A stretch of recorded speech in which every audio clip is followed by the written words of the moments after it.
slide, vocês veem que aí está o que seria a estrutura do livro de Gênesis, ok? Então, nós temos aí, nessa estrutura, no slide, do capítulo 1 ao capítulo 11 de Gênesis, nós temos o que chamamos de a história primeva. O que seria essa história primeva? Seria o início de tudo, desde as narrativas ali do Éden, da criação divina, até mesmo o momento ali de Babel.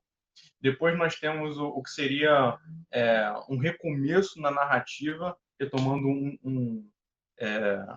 um outro tema e tal, outro desenvolvimento da narrativa, a partir do Gênesis capítulo 12 ao capítulo 36. E aí nós já temos o que seria o período patriarcal, a eleição divina e as alianças que Deus começa a desenvolver entre os patriarcas aí a partir de Gênesis capítulo 12.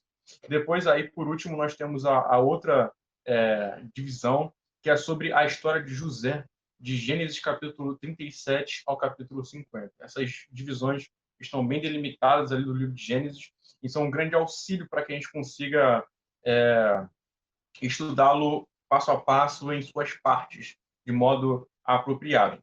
Eu não vou tocar em todos os capítulos nessa visão panorâmica e temática que nós vamos ter aqui sobre Gênesis, mas eu vou tocar em alguns aspectos importantes de cada um desses, de cada uma dessas três partes aqui, entendeu?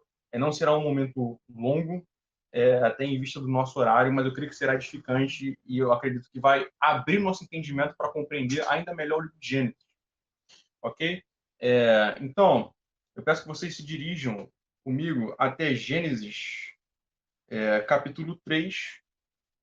Acredito que eu vou tocar aqui numa verdade que vocês já conhecem, mas não há possibilidade de não tocar nessa verdade quando se trata do livro de Gênesis, uma vez que ela é crucial para a construção de toda a narrativa. Ela é praticamente o pontapé inicial para que a gente, para os desdobramentos posteriores que se tem acerca do livro de Gênesis, que é a narrativa da queda. Dando um breve resumo, uma breve síntese aqui do capítulo 1 e 2, nós temos ali o que seria a criação perfeita de Deus. Deus com prazer na sua criação, vendo que aquilo que ele fez é belíssimo, é muito bom, é glorioso. Então Deus está contente com aquilo que ele fez. No capítulo 3, nós temos ali o que seria aquilo que nós geralmente chamamos de queda. Alguns teólogos costumam dizer que uma das melhores palavras para se aplicarem a essa queda em Gênesis capítulo 3 é ruptura, onde o homem ele rompe com a aliança e rompe com a sua relação com Deus. Mas não apenas com a aliança e não apenas com o seu relacionamento com Deus, mas com outros aspectos da sua vida também. Vamos comigo aqui em Gênesis capítulo 3, e nós vamos ver aqui quais são essas rupturas, e quais são esses rompimentos do homem a partir do capítulo 3. Põe os seus olhos comigo no versículo 6. Nós vamos lidar com o primeiro rompimento aqui. O texto bíblico vai dizer que, vendo a mulher que a árvore era boa para se comer, agradável aos olhos, e árvore desejável para dar entendimento, tomou o seu fruto e comeu. E deu também ao marido, e ele comeu. Então os olhos de ambos se abriram, e percebendo que estavam nus, costuraram folhas de figueira e fizeram cintas para si. Nós temos aqui, então, o ato de rebeldia e contrariedade do homem em relação a Deus. Ok? Então, Deus estabelece uma aliança de obediência, um pacto de obediência com eles, e eles não cumprem esse pacto de obediência.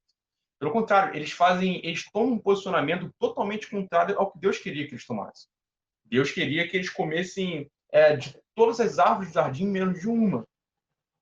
No entanto, sendo instigados pela serpente, eles vão lá e descumprem esse mandato de Deus. Então, eles rompem com o mandato de Deus, portanto, rompem com o próprio Deus também.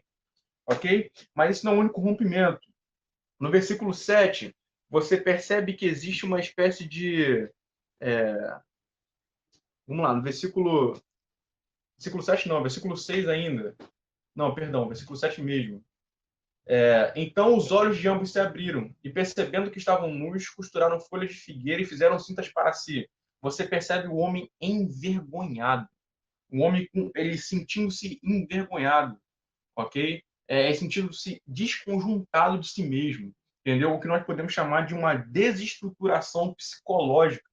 O homem é como se ele fragmentasse o seu próprio estado psicológico. E ali ele começa a sentir vergonha de si mesmo e começa a ter conflitos existenciais, por assim dizer, nesse momento. No versículo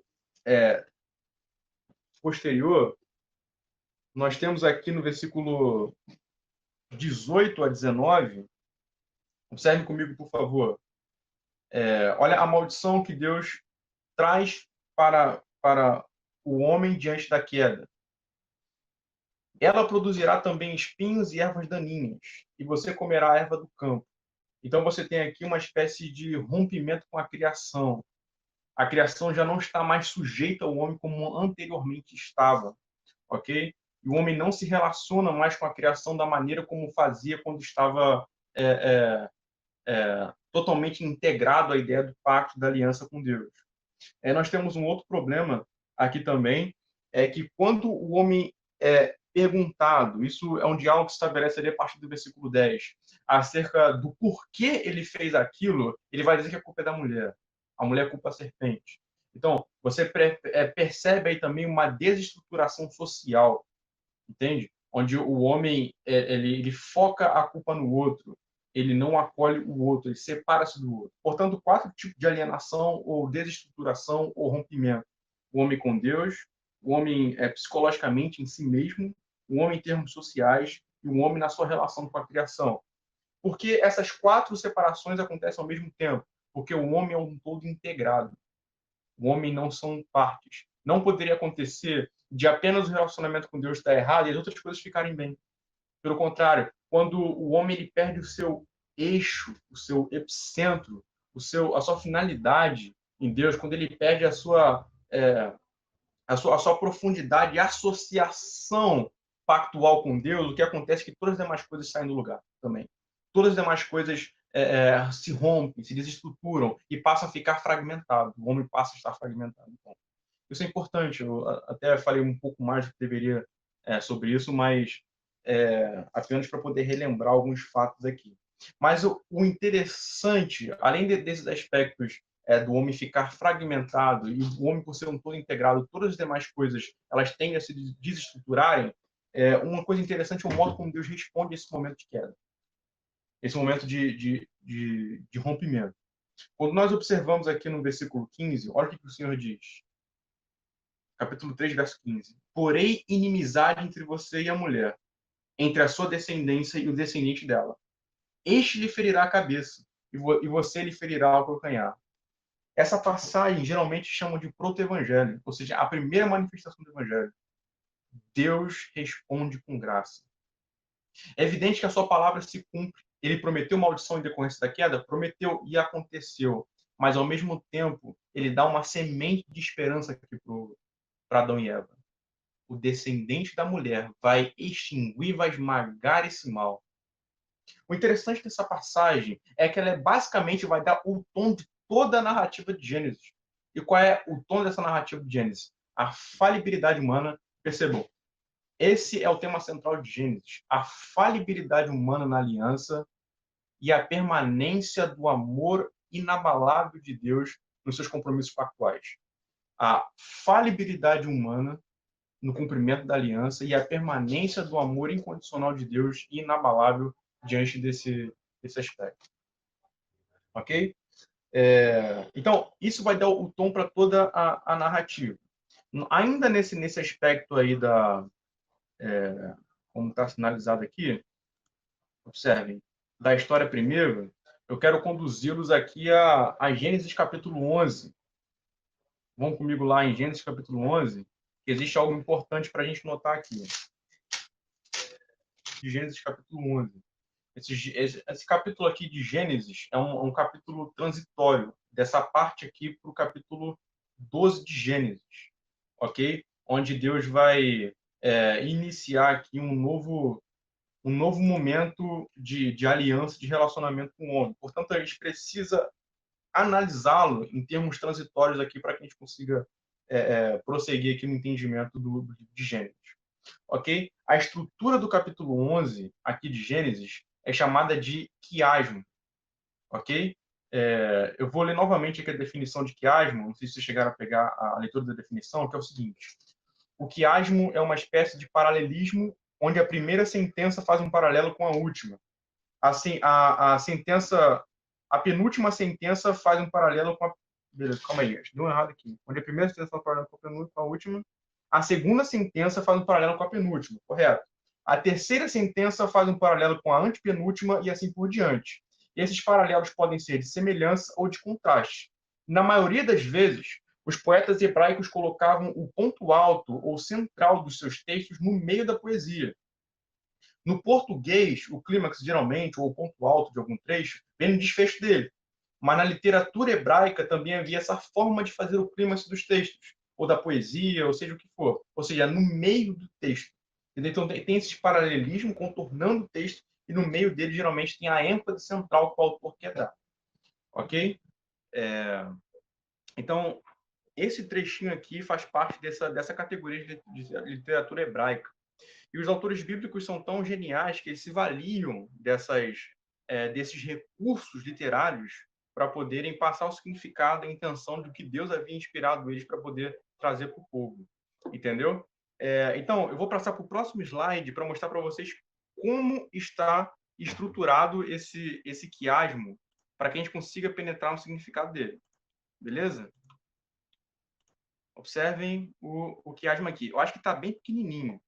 Mas vocês repararem aí, a divisão está da seguinte forma.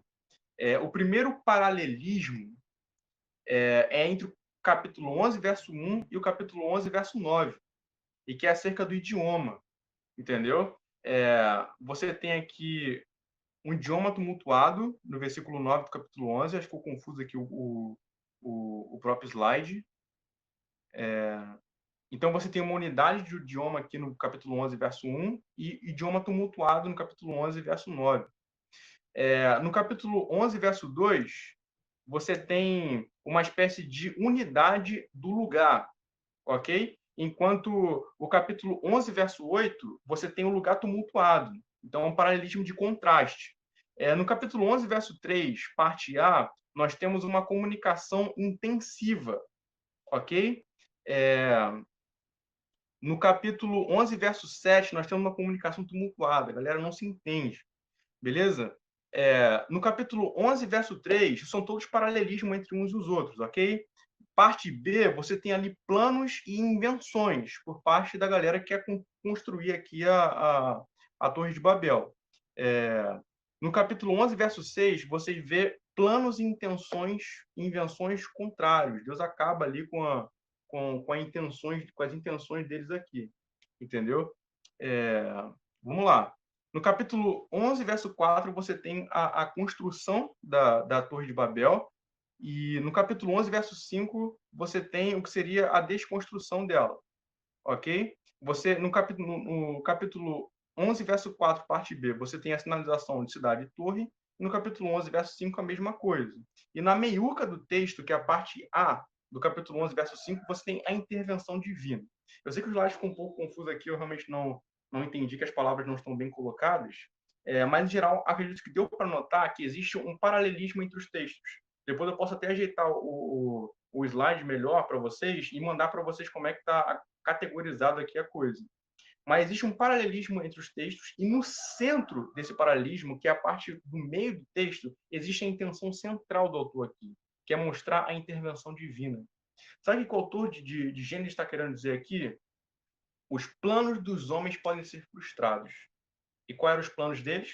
Era fazer com que os homens não se espalhassem por toda a terra e que os nomes deles fossem glorificados. Mas os planos de Deus não podem ser frustrados. Deus é soberano e regente da história. O que Deus diz em Gênesis capítulo 1, verso 28? Eu quero que se espalhem, eu quero que se multipliquem, eu quero que vocês vão adiante, que vocês encham a terra. Os meus planos não serão frustrados, mas os de vocês que são contrários aos meus será frustrado sim. Eu sou o Senhor, eu ordeno, eu mando, eu sou soberano. E a partir do momento que o autor de Gênesis ele dá essa ênfase aqui nesse momento, nesse quiasmo, ele está querendo dizer basicamente que o protagonista do desenrolar da história bíblica é Deus. O protagonista do desenrolar das narrativas bíblicas é o Senhor. nada pode impedir a efetuação dos seus planos. Nenhum homem pode fazê-lo, nem a incredulidade pode fazê-lo. Ele estabelece e assim se faz. Então, aqui o autor, dentro dessa estrutura de quiasmo, dentro desse significado central, ele quer mostrar que o Senhor é supremo sobre a história e que nenhum tipo de revolta ou oposição contrária, nenhuma tentativa dos homens trazerem exultação para si mesmo permanecerá. Mas a intenção divina de glorificar a si mesmo num grande povo que se estende sobre a terra, isso sim vai ficar. Esse é o sentido do próprio texto. O texto de Gênesis capítulo 11 se encerra, então, com uma genealogia. A princípio, você pode pensar que talvez a coisa apenas termine dentro desse contexto de confusão, onde Deus desce, intervém em juízo e impede o cumprimento dos planos dessas pessoas. Ok? Mas é válido aqui a gente notar que no capítulo 12 você tem um momento de recomeço, ok? Onde Deus estabelece uma nova aliança e recomeça uma nova trajetória com os homens, ok? Então, ênfase do capítulo 11, Deus é supremo sobre a história e Ele a governa. Nada pode impedir seus planos, ninguém pode fazê-lo. Então, Deus começa a aplicar o seu plano redentor para a humanidade através desse representante chamado Abraão. Ok? Eu peço que vocês se voltem aqui para o capítulo 12 rapidamente.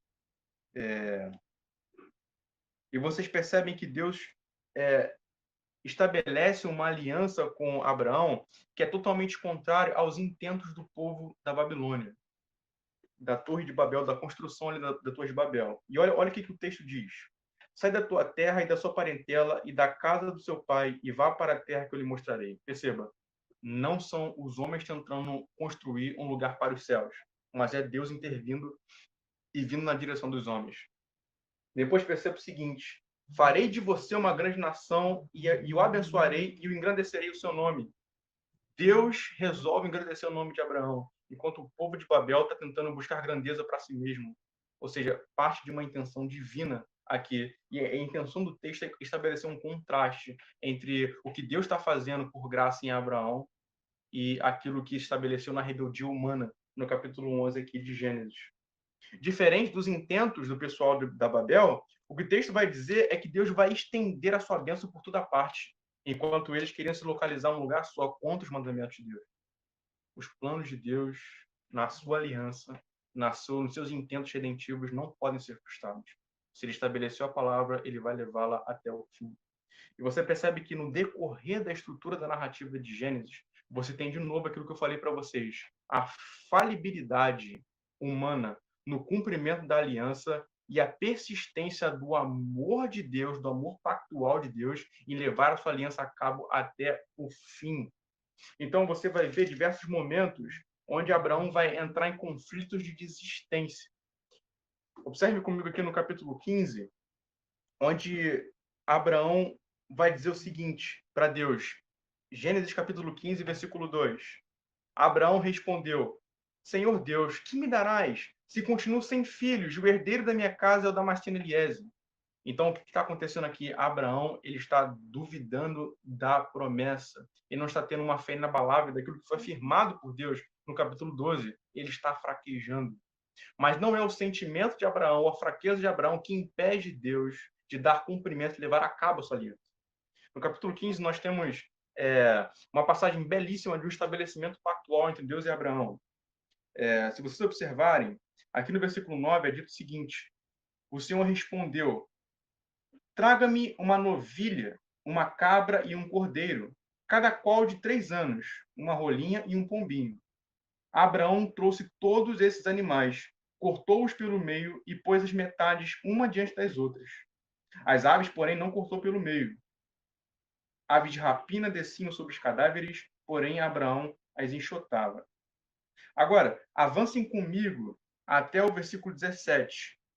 Quando o sol se pôs e houve densas trevas, eis que um fogareiro fumegante e uma tocha de fogo passaram entre aqueles pedaços dos animais.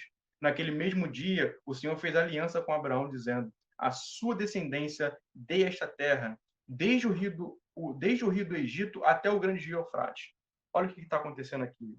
esse costume de cortar esses animais aos meios e colocar numa disposição de meio a meio, aqui como o texto nos sugere, em duas metades, era um costume daquela época de estabelecer aliança entre pessoas e entre povos.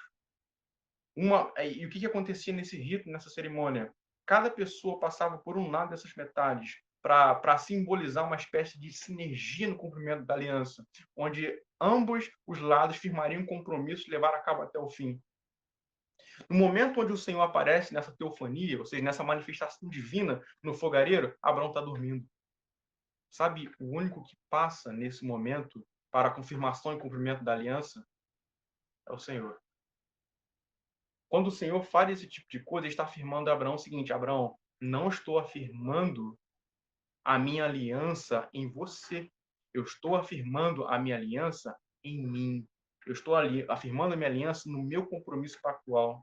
Não é um aspecto sinergístico, ou seja, onde depende de duas partes para que a coisa possa andar. Pelo contrário, é monergístico, ou seja, eu empenho a minha palavra e eu ponho minha mão para que ela se cumpra. Em sacrifício de mim mesmo, se possível. É o que esse simbolismo pactual queria dizer. Ou seja, o Senhor está dizendo, é em mim, Abraão, é em mim. É isso que o texto bíblico quer dizer para a gente.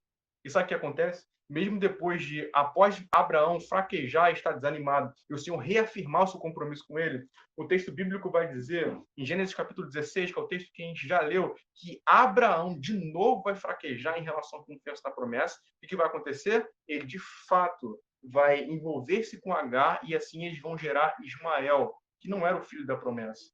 Ou seja, Abraão de novo está tentando os seus próprios meios para conseguir aquilo que Deus prometeu nos meios dele. Ou seja, de novo a sua fé fica titubeante, de novo ele está duvidando, de novo ele está fraquejando. Mas no capítulo 17, o panorama é outro. O Senhor vem na direção de Abraão e ele afirma novamente a promessa a Abraão e lhe dá um prazo de quando isso vai acontecer. Ok? Olha a persistência de Deus nessa aliança. Está nítido que não é por causa de Abraão que Deus está levando isso a cabo. Abraão, por assim dizer, não cumpre seus termos no pacto. Ele duvida. Mas Deus, ele permanece levando isso até o final. E nós vamos ver esse tipo de estrutura narrativa acontecendo no decorrer do livro. Vocês vão observar, por exemplo, na própria trajetória de Jacó, e aqui eu vou pular alguns capítulos, evidentemente, as mesmas coisas acontecendo, o mesmo processo que aconteceu com Abraão, que ele é um dos principais patriarcas também aqui. Olha o que acontece com Jacó. No capítulo 28, irmãos, eu vou mencionar aqui, tá? Eu não vou abrir o texto para que a gente consiga ganhar tempo, mas eu prometo que estou sendo fiel ao texto, tá bom? Se vocês virem algum tipo de irregularidade, podem falar que eu devolvo para vocês. Mas aqui no capítulo 28, após Jacó estar com a sua vida em total desordem, o que acontece ali? Ele engana o seu irmão, tem todo aquele aspecto ali com o seu pai, onde ele, por assim dizer, ele toma aposta por uma genitura que era para ser para Esaú, então ele foge com medo de Esaú. Ok? E nesse momento onde ele está perdido e sem talvez um trajeto certo, um caminhar titubeante, Deus o encontra. Gênesis capítulo 12. Abraão não estava procurando pelo Senhor, o Senhor o atrai. Gênesis capítulo 28. Jacó não está procurando o Senhor se revela e o chama para si. E o faz promessas. Ou, na verdade, ele repete a promessa que foi feita a Abraão. Se observarem a trajetória de Jacó, vocês vão ver quão titubeante é a fé dele. Nós vamos ver que no capítulo 33, ele tem um forte... 32 e 33, ele tem um forte temor de Esaú de que as coisas podem ser colocadas a perder, não confiando, talvez, naquilo que Deus havia afirmado que faria. No decorrer da trajetória do texto bíblico, nós vemos no capítulo 35 que Jacó ele enfraqueceu tanto e deixou as coisas correrem tão soltas que até deuses estranhos, como está no versículo 2 do capítulo 35, existe no meio do povo que ele governa. Isso significa que ele afrouxou as rédeas. Isso significa que ele deixou as coisas correrem.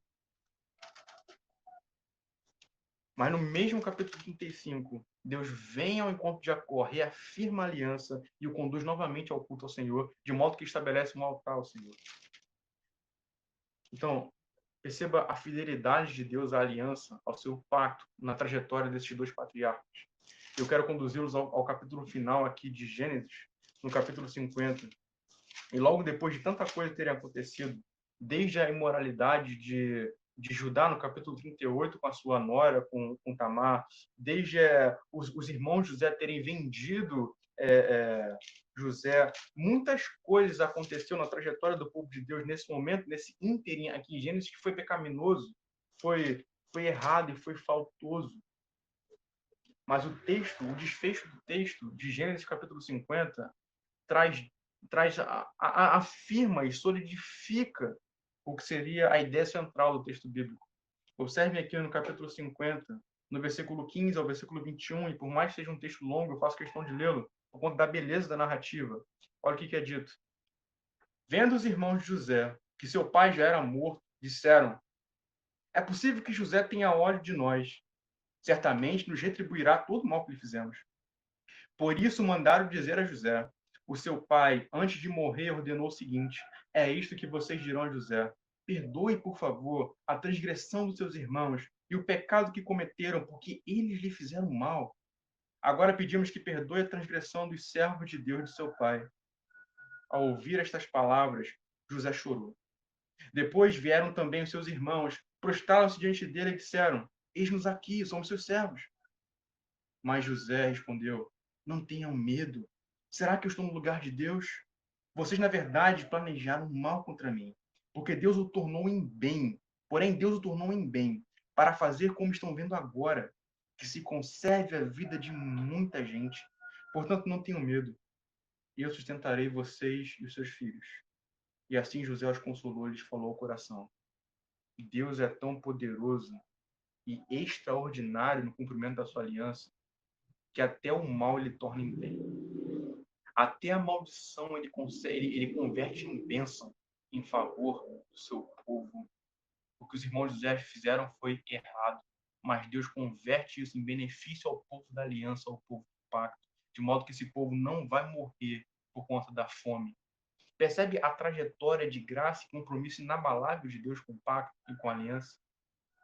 Percebe que desde o começo não é os sentimentos fracos de Abraão e dos demais patriarcas, não é a falibilidade deles com a aliança, não é o fato deles não terem confiança suficiente, não é o fato deles fraquejarem e tropeçarem que põe em jogo a promessa de Deus e o compromisso dele com o pacto, mas Deus leva isso até o final e cumpre isso perfeitamente bem.